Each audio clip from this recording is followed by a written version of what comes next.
Bonsoir, très chers frères et sœurs dans les Seigneurs. Nous avons encore la joie de vous saluer au nom du Seigneur Jésus-Christ. Et merci pour cette opportunité que vous nous offrez à vouloir venir encore auprès de vous pour partager cette bonne nouvelle.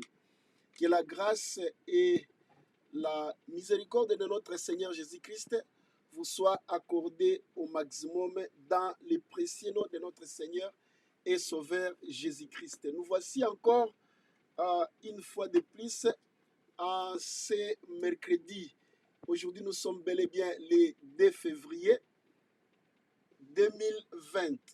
Nous voulons vous souhaiter un très bon mois de février qui a commencé et aujourd'hui c'est le deuxième jour. Que ce mois vous apporte vraiment beaucoup de bénédictions et que le Seigneur intervienne en votre faveur de façon extraordinaire au nom du Seigneur Jésus-Christ. Comme d'habitude, nous voulons donc partager massivement cette live et c'est un exercice que nous faisons avec joie et avec zèle.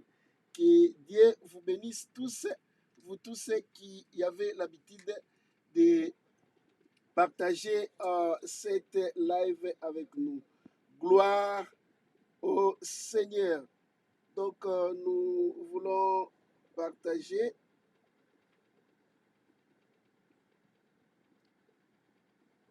Nous sommes donc en train de partager cela dans toutes les plateformes, dans tous les groupes de Facebook, mais aussi nous, comme vous le savez, nous postons, n'est-ce pas, cette live sur notre chaîne YouTube. Allez sur Berea Ministries International, BMI sur YouTube et vous allez nous retrouver là-bas. Vous pouvez aussi par YouTube rattraper toutes, n'est-ce pas, toutes les séances qui sont passées si vous en avez manqué quelques séances. Donc voilà, nous voulons partager avec vous. Merci à ceux qui le font et qui le font vraiment de tout leur cœur. Que le Seigneur vous bénisse. Que sa grâce continue à se révéler dans votre vie parce que vous le faites vraiment de tout votre cœur.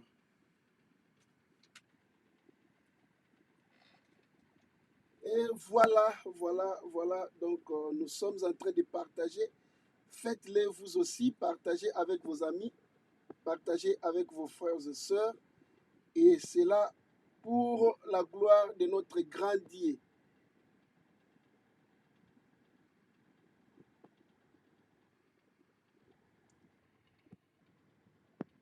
Oh là là là là là là là là. Merci à vous tous qui êtes déjà branchés et qui le faites avec joie. Gloire à Dieu. Amen. Donc, nous voulons commencer et nous allons prier que le Seigneur nous exauce. Je ne sais pas si vous pouvez déjà être là et que vous êtes branchés. Prions, Seigneur, merci, Dieu de gloire, Dieu de miséricorde, pour cette soirée que tu nous donnes. Nous accueillons toutes sortes de grâces que tu as disposées et nous bénissons ces séances qui commencent. Que ta grâce accompagne, n'est-ce pas, ces instants au nom de Jésus. Nous te supplions, Père bien-aimé, de nous faire grâce à ce que tout ce que nous allons dire puisse être conforme à ta parole et que l'esprit de l'erreur nous quitte. Au nom de Jésus-Christ, laisse que ta pensée nous soit accordée, que nous puissions transmettre fidèlement par l'aide du Saint-Esprit ce que tu as mis à nous pour ta gloire au nom de Jésus-Christ. Amen. Nous voulons dire ceci. Aujourd'hui, nous voulons essayer un peu de commencer à clôturer, n'est-ce pas, à mettre le point final par rapport à ce thème important qui est l'esprit humain. Et alors, pour s'y faire, nous allons procéder par faire une petite conclusion un résumé, si je peux dire comme ça, pour rafraîchir un peu les mémoires, de savoir d'où nous sommes venus avec ces messages. Pour ceux qui nous ont rejoints au milieu, nous voulons dire que vous pouvez retrouver toutes les vidéos précédentes dans notre chaîne YouTube. Allez sur Beroya Ministries International, BMI ou BMI en français, n'est-ce pas? Et les fois prochaines, nous allons commencer à faire les versions anglaises lorsque les conditions seront prêtes. Et nous bénissons le Seigneur nous bénissons nos sœurs qui sont en train, n'est-ce pas, de faire des décorations dans notre studio de BMI Studio. Que le Seigneur vous bénisse et qu'il vous fortifie pour tout ce que vous êtes en train de faire. Un coup de chapeau à vous toutes, gloire à Dieu. Et pour aller dans les bits, nous avions dit ceci. Dieu nous a créés en tant qu'humains. La Bible dit, Dieu créa l'homme dans le livre de Genèse chapitre 1er, au verset 26 et 27. Dieu créa l'homme à son image et selon sa ressemblance. N'est-ce pas? Dieu a créé l'homme à son image et à sa ressemblance. Et lorsque Dieu a créé l'homme, il nous a créé tripartite. Nous sommes un être qui est composé d'un esprit, d'une âme et d'un corps. Les tout forment un seul être, n'est-ce pas? L'esprit, l'âme et le corps. Et nous avions dit, si nous nous connaissons nous-mêmes, c'est à notre intérêt. À notre intérêt, ça sera important.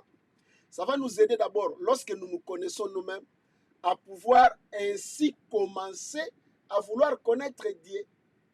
Et lorsqu'on se connaît soi-même, on a un pas d'avance. Cela veut dire que on aura la facilité de bien appréhender et de bien comprendre, n'est-ce pas, le message de la Bible ou le message de Dieu. Pourquoi? Parce que le message de Dieu touche à chacune de nos composantes, à chacun de nos êtres, si je peux dire comme ça. C'est-à-dire, il y a des messages qui sont focalisés sur l'esprit, il y en a qui sont focalisés sur le corps, et il y en a qui sont focalisés sur l'âme. Et c'est à toi qui reçois, qui puisse avoir, n'est-ce pas, la faculté, les facultés, l'intelligence ou la capacité de comprendre qu'est-ce que les messages qu'on t'enseigne ou qu'on te donne affectent, quelle partie de ton corps, quelle partie plutôt de ton être. 1 Thessaloniciens chapitre 5 verset 23 nous dit ceci, que Dieu lui-même vous sanctifie, votre corps tout entier, votre être tout entier plutôt, l'esprit, l'âme et le corps. La Bible cite nommément ces trois composantes ou ces trois parties. N'est-ce pas? Ça, c'est connu de tous. Le problème est que, connaissant comment est-ce que nous sommes créés et quelles sont les composantes qui font ce que nous sommes, ça nous donne, n'est-ce pas, la possibilité de commencer à vouloir prendre soin de chaque composante et exploiter le potentiel qu'il y a dans chacun de ces composantes. La première composante que nous avions commencé à étudier ici, c'était l'esprit. Et c'est ce que nous sommes en train de parler. Nous avions dit que vous, en tant qu'individu, en tant qu'une personne, vous êtes une âme. La Bible nous désigne comme des âmes. Chaque personne que tu vois, c'est une âme. Voilà pourquoi, dans les jargons chrétiens, nous parlons de gagner des âmes. Et la Bible dit l'âme qui pêche est celle qui mourra. Cela veut dire que nous sommes une âme. C'est dans l'âme qu'il y a toutes les capacités ou toutes les facultés qui font que vous soyez vous, qui vous distinguent des uns et des autres. C'est votre âme ou votre individu ou votre personne. Et l'âme comme telle a des supports. Notez bien, des supports au travers duquel elle s'exprime. L'âme s'exprime dans le monde matériel ou dans le monde physique au travers d'un support physique qui est le corps que nous appelons aussi chair. N'est-ce pas? Donc ce corps ici que vous voyez n'est qu'un support de ma personne ou de mon âme ou de moi. Ce n'est qu'un support, une carapace. Les terminologies bibliques, dans les terminologies bibliques, on parle aussi d'une tente. Notez que Jésus-Christ lui-même a dit, détruisez ce temple et dans 3 jours, je le rebâtirai. La Bible dit qu'il parlait de son corps, n'est-ce pas? De son corps. On utilise le pronom possessif son, comme pour dire c'est sa possession. Ce n'est pas lui. Et quand je dis mon corps, c'est ma possession. C'est un bien que je possède. C'est abusivement quand je parle de mon âme. En fait, l'âme, c'est moi. Quand je dis mon âme, je me réfère à moi-même. Ce n'est pas une possession. Je ne possède pas mon âme, mais je suis une âme. N'est-ce pas? Et nous avons un deuxième support. C'est l'esprit. Donc, l'âme ou la personne s'identifie ou se manifeste, se révèle ou agit ou s'exprime dans le monde spirituel au travers de son esprit. Tu t'exprimes ou tu vas te manifester dans le domaine spirituel, non pas au travers de ton corps physique ou de ta chair, mais c'est au travers de ton esprit. C'est-à-dire que lorsque dans le monde spirituel on te regarde, on te voit au travers de ton esprit. Dans le monde spirituel, on n'a pas besoin de ton corps. Ton corps ne peut jamais influencer le spirituel. Ton corps est tiré du physique, de la boue, de la poussière de la terre, et elle se nourrit de ce qui provient de la poussière de la terre. Mêmement, ton esprit qui vient de la bouche de Dieu, il dépend aussi, lui l'esprit, de tout ce qui sort de la bouche de Dieu. C'est-à-dire, toi, une âme, tu as la responsabilité d'entretenir ton corps physique qui te permet d'apparaître dans les sphères visibles ou dans les sphères matérielles. C'est ça, ton corps, tu dois l'entretenir et tu le fais déjà bien. Tu dois aussi entretenir ton esprit qui te permet d'apparaître dans les sphères spirituelles, notamment devant Dieu. Lorsque nous nous apparaissons devant le Seigneur, nous apparaissons avec notre esprit. Lorsque nous sommes en train d'adorer, c'est notre esprit qui adore. Souvenez-vous, dans Jean chapitre 4, verset 24, la Bible dit, le Seigneur Jésus-Christ le déclare lui-même en disant, l'heure vient et elle est déjà venue où les vrais adorateurs adoreront le Père en esprit. Pourquoi il a dit l'heure est venue? Parce que les autres adorateurs qui ont adoré Dieu avant la mort du Seigneur et la résurrection du Seigneur Jésus-Christ ne le faisaient pas en esprit parce que leurs esprits n'étaient pas encore ressuscités, n'étaient pas encore vivants, parce que Jésus-Christ n'avait pas encore payé, n'est-ce pas, les sacrifices pour les péchés. Parce que c'est lui qui est venu donner la vie dans l'esprit. Notez ça très bien. Donc c'est notre génération, après Jésus-Christ, que nous avons commencé à avoir des personnes qui peuvent adorer Dieu dans leur esprit. Et toi et moi, en tant que chrétiens, nous faisons partie de cette génération-là. Nous faisons partie de cette génération glorieuse.